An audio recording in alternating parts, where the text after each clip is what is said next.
Hi everyone, this is Miss Angie again, and we're still looking at the options that you have when you turn in an assignment in itsLearning. Right now, I'm looking at the answer box that appears after you click the green Answer Assignment button. And in the previous video, I looked at these functions with you, and now we're moving on to this More Options button because there's so many more ways for you to turn in or answer assignments in itsLearning. So let's start and see what's behind there.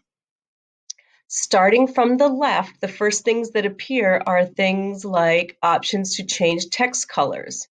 So I'm going to continue to play with this word answer and then click on the text color option, and you can see that automatically or default the text color is black.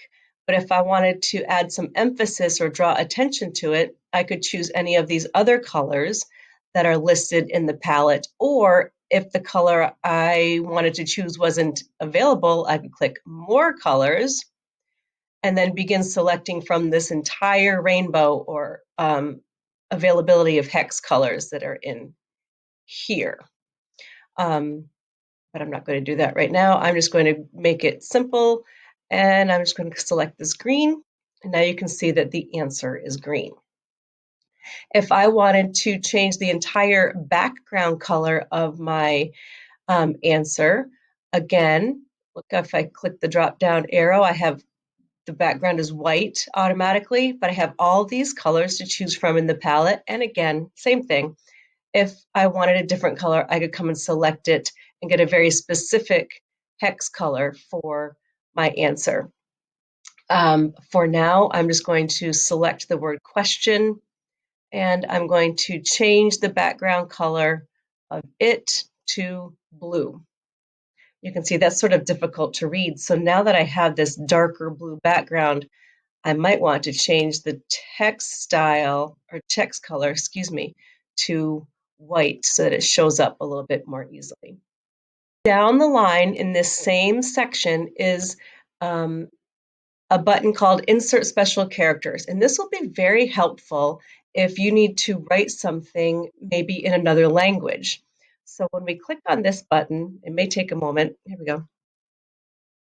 You have the option to select different characters that don't normally appear on an American or an English keyboard. You can see there's fractions, there's letters that have accents on them, so for maybe Spanish or French or even other languages that we might be using. There are a variety of different characters that you can choose from. I think things that you will find interesting are letters you'll need to type in Spanish, but also things like maybe the copyright symbol or degrees, like for if you're writing the temperature of something for degrees Celsius or Fahrenheit. There are also some special characters like cents or British pounds, and so on. So take a look inside here and see what kind of special character you might need if it's not available on your keyboard. And you'll just click on the one you want. Let's pretend I need, I don't know, the cents symbol. I could just click it, and there it is on my keyboard, on my answer. But since I had previously selected a blue background, that is still there. You can see that button is still turned on. So if I don't want that, I need to turn it off by selecting that space and coming back up here and just clicking it back to automatic. After the special character button, we have some other buttons that have to do with alignment. So you would choose these if you wanted your text to go to the right or the left or the middle.